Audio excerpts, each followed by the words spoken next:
जोहार, मैं आनंद कुमार और आप देख रहे हैं जनमन की बात। दोस्तों, देश के दूसरे राज्यों की तरह हमारे झारखंड की राजनीति भी परिवारवाद से अछूती नहीं है। यहाँ न केवल झारखंड मुक्ति मोर्चा और आजसू जैसे क्षेत्रीय दल, बल्कि भाजपा और कांग्रेस जैसी राष्ट्रीय पार्टियां भी परिवार की परंपरा को आगे बढ़ाने में पीछे नहीं हैं। यहाँ तक कि जिन कम्युनिस्ट दलों ने हमेशा वंशवाद की राजनीति का विरोध किया, उनके भीतर भी यह प्रवृत्ति साफ झलकती है। झारखंड की राजनीति में नेताओं के बेटे, भाई, पत्नी, बेटी, पिता सीधे सत्ता और संगठन में हिस्सेदारी पा रहे हैं। आंदोलन और संघर्ष की नींव पर खड़ी पार्टियां भी धीरे धीरे परिवार प्रधान होती गई हैं। झारखंड मुक्ति मोर्चा के संस्थापक शिबू सोरेन न केवल पार्टी के जनक रहे, बल्कि उनके बेटे और बहुएं भी राजनीति में हैं। दिशोम गुरु शिबू सोरेन 8 बार सांसद, 2 बार केंद्रीय मंत्री और 3 बार झारखंड के मुख्यमंत्री रहे। पिछले 2 अगस्त को उनका स्वर्गवास हो गया, तब भी वे राज्यसभा के सदस्य थे। गुरु जी के मझले बेटे हेमंत सोरेन झारखंड के मुख्यमंत्री और झारखंड मुक्ति मोर्चा पार्टी के केंद्रीय अध्यक्ष हैं। उनकी पत्नी कल्पना सोरेन गांडेय से विधायक हैं। गुरु जी के छोटे बेटे बसंत सोरेन दुमका से विधायक हैं। गुरु जी के बड़े बेटे दुर्गा सोरेन भी राजनीति में थे, जेएमएम के महासचिव हुआ करते थे, विधायक हुआ करते थे और निधन के समय भी वे जेएमएम के महासचिव थे और उसके ठीक पहले उन्होंने गोड्डा से चुनाव लड़ा था लोकसभा का। उनके निधन के बाद उनकी पत्नी और गुरु जी की बड़ी बहू सीता सोरेन भी पति की सीट जामा से 3 बार विधायक चुनी गई, लेकिन 2024 के लोकसभा चुनाव के पहले उन्होंने पार्टी और परिवार दोनों को त्याग दिया, बीजेपी में शामिल हो गई। हालांकि परिवार से अलग होने के बाद जनता ने भी उनको नकार दिया और लोकसभा और विधानसभा दोनों के चुनावों में उनको हार का सामना करना पड़ा। शिबू सोरेन के परिवार के अलावा भी झारखंड मुक्ति मोर्चा के दूसरे बड़े नेताओं के बच्चे या रिश्तेदार भी राजनीति में सक्रिय हैं। एक समय जेएमएम के बड़े नेता, कद्दावर नेता और विधायक रहे स्वर्गीय टेकलाल महतो की राजनीतिक विरासत उनके बेटे जयप्रकाश भाई पटेल ने संभाली। पिता की मांडू सीट से वे पहले झारखंड मुक्ति मोर्चा के तरफ से विधायक रहे, फिर वे बीजेपी के टिकट पर विधायक चुने गए। लोकसभा चुनाव 2024 के पहले उन्होंने बीजेपी को छोड़ दिया और कांग्रेस से लोकसभा का चुनाव हजारीबाग सीट से लड़ गए। उसके बाद मांडू की विधानसभा सीट से उन्होंने कांग्रेस के टिकट पर चुनाव लड़ा। लोकसभा विधानसभा दोनों में उनको हार मिली। एक और बड़े नेता थे हाजी हुसैन अंसारी। साल 2020 में कोरोना काल में उनका निधन हो गया और उसके बाद मुख्यमंत्री हेमंत सोरेन ने चुनाव लड़ाए बिना उनके बेटे हफीजुल हसन को मंत्री बनाया। उसके बाद उनको चुनाव लड़ाया गया। हफीजुल हसन हेमंत सोरेन की इस सरकार में भी मंत्री हैं, मधुपुर से विधायक हैं। इसी तरह डुमरी के विधायक जगन्नाथ महतो भी बड़े नेता थे, मंत्री थे। मंत्री रहते उनका निधन हुआ। उसके बाद उनकी पत्नी बेबी देवी को हेमंत सोरेन ने पहले मंत्री बनाया, फिर चुनाव लड़ाया, लेकिन 2024 के विधानसभा चुनाव में जयराम महतो ने उनको हरा दिया। अब इसी तर्ज पर घाटशिला के विधायक और मंत्री रहे रामदास सोरेन के बेटे सोमेश सोरेन को मंत्री बनाकर उपचुनाव लड़ाने की तैयारी हो रही है। उम्मीद है कि उनको जल्द ही मंत्री पद की शपथ दिला दी जाएगी और फिर उपचुनाव में लड़ेंगे। झारखंड मुक्ति मोर्चा से ही है सिंहभूम की सांसद जोबा मांझी। जोबा अपने पति और झारखंड के आंदोलनकारी नेता देवेंद्र मांझी की हत्या के बाद राजनीति में आई। 5 बार मनोहरपुर सीट से विधायक रही, मंत्री रही कई सरकारों में। 2024 में वे झारखंड मुक्ति मोर्चा के टिकट पर चाईबासा से सांसद चुन ली गई और उसके बाद हुए विधानसभा चुनाव में जोबा मांझी के बेटे जगत मांझी मनोहरपुर सीट से चुनाव लड़े जेएमएम के टिकट पर और जीतकर विधायक बन गए। झारखंड मुक्ति मोर्चा के ही सांसद, विधायक और मंत्री रहे साइमन मरांडी बाद के दिनों में पार्टी में आते जाते रहे। उनकी पत्नी सुशीला हांसदा भी 4 बार लिट्टीपाड़ा से जेएमएम विधायक रहीं और साइमन मरांडी के बेटे दिनेश विलियम मरांडी भी 2019 में लिट्टीपाड़ा सीट से जेएमएम के विधायक रहे। तो लिट्टीपाड़ा सीट पर साइमन मरांडी के परिवार का लंबे समय तक कब्जा रहा। राजमहल से झारखंड मुक्ति मोर्चा के सांसद हैं विजय हांसदा, तीसरी बार सांसद बने हैं। विजय हांसदा के पिता थॉमस हांसदा झारखंड कांग्रेस के अध्यक्ष रहे, राजमहल से सांसद भी रहे, विधायक भी चुने गए, तो उनकी एक लेगेसी चल रही है। पूर्व विधायक कुणाल साळंगी के पिता डॉक्टर दिनेश साळंगी झारखंड की पहली सरकार जिसके मुखिया बाबूलाल मरांडी थे उसमें स्वास्थ्य मंत्री थे। वे जमशेदपुर से लोकसभा का चुनाव भी लड़े थे। बाद में बाबूलाल मरांडी की पार्टी जेवीएम में भी रहे। उनके बेटे कुणाल साळंगी 2014 में झारखंड मुक्ति मोर्चा के टिकट पर बहरागोड़ा से विधायक चुने गए थे, लेकिन 2019 के विधानसभा चुनाव के पहले कुणाल बीजेपी में शामिल हो गए, लेकिन सफलता उनको नहीं मिली, चुनाव हार गए।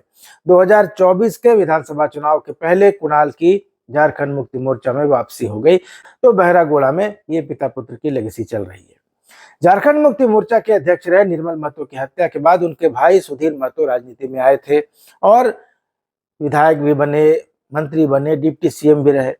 फिर उनके निधन के बाद उनकी पत्नी सविता महतो ईसागढ़ से विधायक बनती आ रही हैं 2-3 बार से। तो ये जेएमएम हो गया। अब आते हैं दूसरी क्षेत्रीय पार्टी आजसू पर। यहाँ भी परिवारवाद हावी है। आजसू पार्टी के सुप्रीमो है सुदेश महतो। झारखंड की सभी भाजपा वाली सरकारों में सहयोगी रहे, मंत्री और डिप्टी सीएम भी रहे।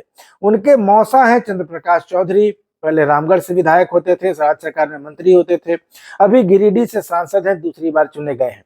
एक और मौसा रोशन लाल चौधरी चुनाव के ठीक पहले बीजेपी में चले गए और बड़कागांव से विधायक बन गए। पिछला चुनाव आजसू से लड़ा था, वो हार गए थे। चंद्र प्रकाश चौधरी की पत्नी सुनीता चौधरी रामगढ़ से एक बार उपचुनाव जीतकर विधायक बन चुकी हैं। ये आजसू का हाल है। झारखंड मुक्ति मोर्चा के एक और संस्थापक थे विनोद बिहारी महतो। वे भी जेएमएम के टिकट पर विधायक और फिर गिरिडीह से सांसद रहे, टुंडी से विधायक थे। उनके निधन के बाद उनके बेटे राजकिशोर महतो राजनीति में आए। गिरिडीह के संसदीय उपचुनाव में झारखंड मुक्ति मोर्चा के टिकट पर सांसद बने और उसके बाद वे भाजपा और आजसू में भी रहे। 2014 के चुनाव में, विधानसभा के चुनाव में वे टुंडी सीट से आजसू के टिकट पर चुनाव जीते थे और उन्होंने तब झारखंड मुक्ति मोर्चा के बड़े नेता मथुरा प्रसाद महतो को हराया था। दोस्तों, अब आते हैं कांग्रेस की तरफ। कांग्रेस में तो जैसे वंशवाद की लाइन लगी हुई है। मौजूदा हेमंत सोरेन की सरकार को ही लें तो उसमें झारखंड मुक्ति मोर्चा के कोटे के 4 मंत्री हैं और इन 4 में से 3 मंत्रियों का फैमिली पॉलिटिक्स का इतिहास है। वैसे इसमें उदाहरण तो कई भरे पड़े हैं, लेकिन शुरुआत मंत्रियों से ही करते हैं। फुरकान अंसारी कांग्रेस के पुराने नेता हैं, गोड्डा से सांसद रह चुके हैं, जामताड़ा से विधायक रह चुके हैं और उनके बेटे डॉक्टर इरफान अंसारी लगातार 3 बार से जामताड़ा से विधायक बन रहे हैं। फिलहाल झारखंड की हेमंत सोरेन सरकार में हेल्थ और डिजास्टर मैनेजमेंट के मंत्री हैं। कांग्रेस कोटे से दूसरी मंत्री हैं ग्रामीण विकास मंत्री दीपिका पांडे सिंह। गोड्डा के महगामा से विधायक हैं। दीपिका के माता पिता दोनों ही राजनीति में रहे। हालांकि वे सांसद विधायक नहीं बन पाए, लेकिन समाज कल्याण बोर्ड के अध्यक्ष उनकी माताजी रही प्रतिभा पांडे जी। लेकिन दीपिका के ससुर अवध बिहारी सिंह महगामा से विधायक रह चुके हैं और एकीकृत बिहार में मंत्री भी रहे हैं। तो यहाँ ससुर और बहू की जोड़ी है। तीसरी मंत्री हैं राज्य की कृषि मंत्री शिल्पी नेहा तिर्की।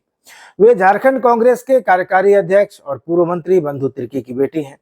अप्रैल 2022 में आय से अधिक संपत्ति के मामले में बंधु तिर्की को 2 साल से ज्यादा की सजा हो गई और उन्हें विधानसभा की सदस्यता से इस्तीफा देना पड़ा। इसके बाद उनकी बेटी शिल्पी नेहा तिर्की, जो बेंगलोर में कहीं नौकरी कर रही थी, उन्होंने राजनीति में कदम रखा। उपचुनाव लड़ा मांडर सीट से, जो बंधु तिर्की की सीट है। फिर वहां से वे उपचुनाव जीतकर विधायक बनी। दोबारा उन्होंने 2024 के विधानसभा चुनाव में जीत हासिल की और उसके बाद उनको मंत्री बनाया गया। लेकिन दोस्तों, कांग्रेस में राजनीतिक परिवारों का इतिहास काफी पुराना है।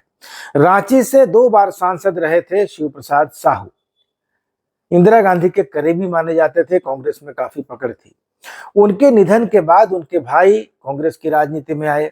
2 भाई गोपाल साहू और धीरज साहू दोनों कांग्रेस की तरफ से राज्यसभा के सांसद भी रहे झारखंड से। झारखंड के ही इलाके के कांग्रेस के 2 पुराने दिग्गज नेता हुए एकीकृत बिहार में, बाबा कार्तिक उरांव और बंदी उरांव। कार्तिक उरांव लोहरदगा से सांसद बनते थे, केंद्रीय मंत्री भी रहे इंदिरा गांधी की सरकार में। उनके निधन के बाद उनकी पत्नी सुमति उरांव 3 बार लोहरदगा से सांसद चुनी गई। कार्तिक उरांव और सुमति उरांव की बेटी डॉक्टर गीताश्री उरांव भी सिसई से कांग्रेस के टिकट पर चुनाव जीत चुकी हैं और हेमंत सोरेन की 2013 वाली सरकार में वे स्वास्थ्य मंत्री भी थी। आईपीएस की नौकरी छोड़कर राजनीति में आए थे बंदी उरांव। जिनको बंदी बाबू कहा जाता था, और वे कार्तिक उरांव के समधी भी थे। बंदी बाबू कांग्रेस के दिग्गज नेताओं में शुमार होते थे। उन्होंने सिसई विधानसभा क्षेत्र से 1980, 1985, 1991 और 1995 में चुनाव जीता और बिहार की चंद्रशेखर सिंह सरकार में योजना मंत्री बनाए गए। बंदी बाबू राष्ट्रीय अनुसूचित जनजाति आयोग के उपाध्यक्ष होने के साथ साथ पेशा कानून तैयार करने वाली भूरिया कमेटी के मेंबर भी रहे थे। उन्हीं के नक्शे कदम पर चलते हुए उनके बेटे डॉक्टर अरुण उरांव, उन्होंने पहले रांची के राजेंद्र मेडिकल कॉलेज, जो अब रिम्स हो गया है, वहां से उन्होंने डॉक्टरी की पढ़ाई की। उसके बाद यूपीएससी कंप्लीट किया, आईपीएस मिला, पंजाब कैडर। उसके बाद नौकरी छोड़ दी पिता की तरह, कांग्रेस पार्टी से राजनीति में प्रवेश किया, लेकिन जल्दी ही मोह भंग हुआ, फिर बीजेपी में आ गए। 2024 के चुनाव में उनको सिसई से बीजेपी का टिकट मिला, लेकिन वे चुनाव हार गए और पूर्व मंत्री गीता श्री उरांव, जो कार्तिक उरांव की बेटी हैं, वो डॉक्टर अरुण उरांव की पत्नी है। तो ये उनका इतिहास है। कांग्रेस के एक और बड़े नेता हुए टी मुचीराय मुंडा। उनको झारखंड का गांधी भी कहा जाता है। वे तमाड़ और खूंटी की विधानसभा सीट मिलाकर कुल 6 बार विधायक रहे। बिहार सरकार में 8 बार मंत्री बनाए गए। स्वर्गीय टी मुचीराय मुंडा के 2 बेटे हैं। दोनों ने राजनीति के अलग अलग राह पकड़ी है। बड़े बेटे कालीचरण मुंडा कांग्रेस में और छोटे बेटे नीलकंठ सिंह मुंडा भाजपा में गए। कालीचरण मुंडा अविभाजित बिहार में 2 बार तमाड़ से विधायक रहे और 2024 के लोकसभा चुनाव में उन्होंने खूंटी सीट से कांग्रेस के टिकट पर लोकसभा के लिए जीत दर्ज की और उन्होंने भाजपा के दिग्गज नेता और तब के केंद्रीय मंत्री, आदिवासी कल्याण मंत्री अर्जुन मुंडा को 1 लाख से ज्यादा वोटों से हराया। इसके पहले 2019 के लोकसभा चुनाव में कालीचरण अर्जुन मुंडा से मात्र 1400 कुछ वोटों से हार गए थे। कालीचरण के भाई नीलकंठ सिंह मुंडा खूंटी से लगातार 5 बार विधायक रहे। भाजपा की हर सरकार में नीलकंठ मुंडा मंत्री रहे, लेकिन 2024 के विधानसभा चुनाव में उनकी हार हो गई। दोस्तों, अब आते हैं बड़का गांव की तरफ। वहां से कांग्रेस विधायक और मंत्री रहे योगेंद्र साव का पूरा परिवार भी राजनीति में है कांग्रेस की। योगेंद्र साव को एक मामले में सजा हुई तो उन्हें विधानसभा की सदस्यता गंवानी पड़ गई। फिर उनकी पत्नी निर्मला देवी विधायक बनी। उसके बाद उनकी बेटी अंबा प्रसाद 2019 में विधायक बनी, लेकिन 2024 में अंबा चंद्र प्रकाश चौधरी के भाई रोशन लाल चौधरी के हाथों हार गई, जो बीजेपी के उम्मीदवार थे। अब आते हैं पाकुड़ की तरफ। पाकुड़ के विधायक और कांग्रेस विधायक दल के नेता रहे, मंत्री रहे, कद्दावर मंत्री रहे आलमगीर आलम, जिनको ईडी ने 2024 के विधानसभा चुनाव के पहले टेंडर कमीशन घोटाले में गिरफ्तार कर लिया। उनकी जगह उनकी पत्नी को कांग्रेस ने टिकट दिया और वे फिलहाल चुनाव जीतकर विधानसभा पहुंची हैं। कांग्रेस के एक और दिग्गज नेता हुआ करते थे राजेंद्र सिंह, बहुत सम्मानित नेता थे। उनके निधन के बाद उनके दोनों बेटे राजनीति में आए, लेकिन चुनावी विरासत संभाली बड़े बेटे कुमार जयमंगल उर्फ अनूप सिंह ने। फिलहाल अनूप सिंह बेरमो के विधायक हैं दूसरी बार, पहली बार उपचुनाव जीत कर आए थे पिता के निधन के बाद। और उनके छोटे भाई कुमार गौरव झारखंड यूथ कमीशन के चेयरमैन हैं और अनूप सिंह की पत्नी 2024 का लोकसभा चुनाव कांग्रेस के टिकट पर धनबाद से लड़ चुकी हैं। हालांकि वे चुनाव हार गई थी ढुल्लू महतो के हाथों में। इसके अलावा ददई दुबे और उनके बेटे भी थे, अब दोनों का निधन हो गया है। बोकारो की विधायक श्वेता सिंह पूर्व मंत्री समरेश सिंह की बहू हैं।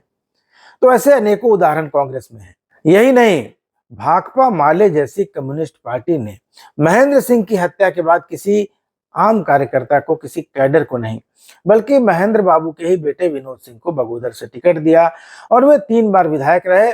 2024 के चुनाव में वे हारे। तो दोस्तों, ये बात हो गई कांग्रेस, झारखंड मुक्ति मोर्चा और वाम दलों की।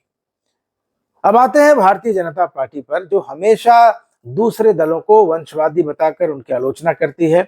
लेकिन हकीकत यह है कि भाजपा के भीतर भी वंशवाद, परिवारवाद और परिवार की राजनीति बहुत गहरे तक जड़ जमा चुकी है। 2024 के विधानसभा चुनाव में भाजपा के 5 पूर्व मुख्यमंत्रियों में से 2 तो खुद चुनाव लड़ रहे थे और 3 सीटों पर उनके रिश्तेदार, कहीं पत्नी, कहीं बेटा और कहीं बहू, वो भी भाजपा के उम्मीदवार थे, भाजपा के टिकट पर लड़ रहे थे। और इस बात को लेकर बीजेपी की काफी आलोचना भी हुई, लेकिन तब बीजेपी ने कहा कि काबिलियत के आधार पर दे रहे हैं, इसको वंशवाद के रूप में न देखें। झारखंड मुक्ति मोर्चा छोड़कर आए थे पूर्व मुख्यमंत्री चंपई सोरेन, कुल 7वीं बार, और भाजपा के टिकट पर पहली बार सरायकेला से चुनाव जीते, लेकिन उनके बेटे बाबूलाल सोरेन जो घाटशिला सीट से बीजेपी के उम्मीदवार थे, वो रामदास सोरेन से हार गए। और अब रामदास सोरेन के बेटे और चंपई के बेटे दोनों की उम्मीद है कि वो घाटशिला में उपचुनाव लड़ेंगे। रघुवर दास मुख्यमंत्री थे तो वंशवाद की कड़ी आलोचना किया करते थे। आप स्क्रीन पर पेपर कटिंग देख सकते हैं। लेकिन साल 2024 के चुनाव में रघुवर दास की बहू पूर्णिमा दास साहू को भाजपा ने जमशेदपुर पूर्वी से टिकट दिया और वे चुनाव जीती। पूर्व मुख्यमंत्री मधु कोड़ा की पत्नी गीता कोड़ा कांग्रेस से विधायक बन चुकी थी, सांसद बन चुकी थी, लेकिन भाजपा में आई बीजेपी ने सिंहभूम लोकसभा का टिकट दिया, जगन्नाथपुर से विधानसभा का टिकट दिया, दोनों चुनाव हार गए। एक और पूर्व सीएम अर्जुन मुंडा जो 2024 का लोकसभा चुनाव खूंटी से हारे थे, केंद्रीय मंत्री रहते हुए, उनकी पत्नी मीरा मुंडा को भाजपा ने पोटका से विधानसभा चुनाव लड़ाया, वे भी हार गई। इसके अलावा भी कई उदाहरण हैं, जैसे हजारीबाग लोकसभा सीट पहले यशवंत सिन्हा के पास थी बीजेपी के, भाजपा ने जयंत सिन्हा जो उनके बेटे हैं उनको उम्मीदवार बनाया, वो भी सांसद रहे 2 बार। गिरिडीह से 5 बार सांसद रहे रविंद्र पांडे भाजपा के। उनके बेटे विक्रम पांडे को 2019 में भाजपा ने टुंडी से टिकट दिया, क्योंकि रविंद्र पांडे का टिकट काटकर चंद्रप्रकाश चौधरी को दे दिया गया था। 2024 के विधानसभा चुनाव में रविंद्र पांडे को बेरमो से जयमंगल सिंह के खिलाफ टिकट मिला, वहां से जयराम महतो भी थे। पिता पुत्र की ये जोड़ी 2024 और 2019 दोनों चुनाव हार गई। धनबाद के सांसद ढुल्लू महतो के भाई शत्रुघ्न महतो को बाघमारा से बीजेपी ने टिकट दिया। अब एक भाई एमपी है, दूसरा एमएलए है। सिंदरी से लंबे समय से बीमार चल रहे पूर्व विधायक इंद्रजीत महतो की जगह उनकी पत्नी को टिकट मिला था इस बार। गोड्डा से बीजेपी के विधायक हुआ करते थे रघुनंदन मंडल, उनके निधन के बाद उनके बेटे अमित मंडल को भाजपा ने टिकट दिया, वो भी 2 बार विधायक रहे। तो ये बीजेपी का हाल है। धनबाद का एक सिंह मेंशन है, पूरा परिवार राजनीति में है, और ये एक तरफ से कहे तो ये बहुत बड़ी परिवारवादी राजनीति का केंद्र रहा है। सिंह मेंशन की राजनीतिक शुरुआत सिर्फ सूर्यदेव सिंह से हुई, उनके बारे में सब कहानी जानते हैं। 1977 से 1991 तक, अपने निधन तक वे झरिया विधानसभा सीट से विधायक रहे। 1991 में उनके निधन के बाद उनके भाई बच्चा सिंह इसी सीट से विधायक बने, समता पार्टी के मंत्री भी बने। सूर्यदेव सिंह की पत्नी कुंती देवी 2 बार इस सीट से बीजेपी की विधायक रही। सूर्यदेव सिंह और कुंती देवी के बेटे संजीव सिंह और उनकी बहू रागिनी सिंह भी एक बार इस सीट से विधायक रहे। बाद में सूर्यदेव सिंह के एक और भाई राजन सिंह के परिवार ने, जिन्होंने अलग होकर रघुकुल बना लिया था, वे कांग्रेस से जुड़े थे। सिंह मेंशन बीजेपी से जुड़ा था, तो उनके भाई राजन सिंह जो है रघुकुल के नाम से जाने जाते हैं, वो कांग्रेस से जुड़े। सूर्यदेव सिंह और राजन सिंह भले सगे भाई थे, लेकिन उनकी संतानों के बीच का जो खून का रिश्ता था वो अब खून के प्यासे हो गए, एक दूसरे के खूनी संघर्ष का रिश्ता बन गया है। 2017 में सूर्यदेव सिंह के भतीजे और राजा सिंह के बेटे नीरज सिंह, जो तब धनबाद के मेयर हुआ करते थे, उनको बीच सड़क पर उनकी गाड़ी में गोलियों से भून दिया गया। उनके बॉडीगार्ड और ड्राइवर दोनों मारे गए उनके साथ। नीरज के चचेरे भाई और तब के झरिया विधायक संजीव सिंह पर हत्या का आरोप लगा। संजीव सिंह जेल चले गए और 2019 में उनकी जगह बीजेपी ने उनकी पत्नी रागिनी सिंह को टिकट दिया, लेकिन जीत गई नीरज की पत्नी पूर्णिमा नीरज सिंह कांग्रेस के टिकट पर। लेकिन 2024 में संजीव सिंह की पत्नी रागिनी सिंह ने उन्हें हरा दिया इस बार, और इस तरह से सूरजदेव सिंह के परिवार के 6 लोग झरिया सीट से विधायक बने और अभी भी इस सीट पर उस परिवार का कब्जा है। जमशेदपुर संसदीय सीट से शैलेंद्र महतो और उनकी पत्नी आभा महतो मिलाकर 4 बार सांसद रहे। शैलेंद्र महतो 2 बार जेएमएम से और आभा महतो 2 बार बीजेपी से। जेएमएम के ही सुनील महतो 2004 के लोकसभा चुनाव में सांसद बने थे जमशेदपुर से। 2007 में उनकी हत्या हो गई। उसके बाद झारखंड मुक्ति मोर्चा ने उनकी पत्नी सुमन महतो को टिकट दिया, वे जीत गई। लेकिन 2009 के लोकसभा चुनाव में अर्जुन मुंडा जो भाजपा के उम्मीदवार थे, उन्होंने सुमन महतो को हरा दिया। उसके बाद उनका राजनीतिक करियर खत्म हो गया। चतरा में 2024 के विधानसभा चुनाव में राजद के मंत्री रहे सत्यानंद भोक्ता ने अपनी बहू को उतारा, रश्मि प्रकाश को, और इसलिए क्योंकि चतरा की सीट एससी रिजर्व है और भोक्ता की जाति इस बीच में एसटी हो गई, आदिवासी हो गई, तो मजबूरी में वो चुनाव नहीं लड़ सकते थे, तो बहू को उतार दिया। तो दोस्तों, ऐसे बहुत सारे उदाहरण हैं। मैं मानता हूं कि बहुत सारे नाम, बहुत सारे परिवार इसमें छूट गए होंगे, लेकिन इतने सारे उदाहरण यह बताने के लिए काफी हैं कि झारखंड की राजनीति भी अब फैमिली बिजनेस में तब्दील हो चुकी है। हम मीडिया वाले चाहें जितना वंशवाद पर सवाल उठाएं, जनता चाहे जितना बोल ले, नेता इसको जस्टिफाई करने के लिए चाहे जितने भी तर्क गढ़ लें, लेकिन असलियत यही है कि अवसर मिलते ही हर दल का नेता अपने परिवार को आगे बढ़ाने में जुट जाता है, अपने बच्चों का, परिवार वालों का फ्यूचर इसी लाइन में सिक्योर करने की कोशिश करता है। भाजपा अगर देती है परिवार के आदमी को टिकट तो कहती है योग्यता है, काबिलियत है। कांग्रेस को निशाना बनाती है क्योंकि वो परिवार आधारित पार्टियां उनको बताती है, जो क्षेत्रीय दल है उनको भी। कांग्रेस परंपरा कहती है इसको, झारखंड इसको संघर्ष की विरासत कहता है, और वामपंथी दल इसको राजनीतिक जरूरत बताते हैं। लेकिन जनता को कोई फर्क नहीं पड़ता कि राजा का बेटा किस पार्टी से राजा बना, क्योंकि जनता का बेटा तो कभी राजा बनेगा नहीं, और गलती से अगर बन गया तो वो भी अपने बाद बेटे, बेटी, बहू, पत्नी, दामाद को राजा बनाने में जुटेगा। यानी सच्चा लोकतंत्र बस सपना ही रहेगा। तो दोस्तों, ये वीडियो आपको कैसा लगा और आप क्या सोचते हैं कि क्या राजनीति में किसी सामान्य आदमी का आना, सांसद विधायक बनना और फिर उसके बाद किसी सामान्य कार्यकर्ता को उसकी जगह टिकट मिलना अब संभव रह गया है, या फिर हमेशा सांसदों, विधायकों के बेटे, मंत्रियों के बेटे और उनके परिवार के लोग ही टिकट पाते रहेंगे और सियासत पर कब्जा जमाए रखेंगे? चैनल को सब्सक्राइब जरूर कर लीजिएगा। इस वीडियो में इतना ही। धन्यवाद। नमस्कार।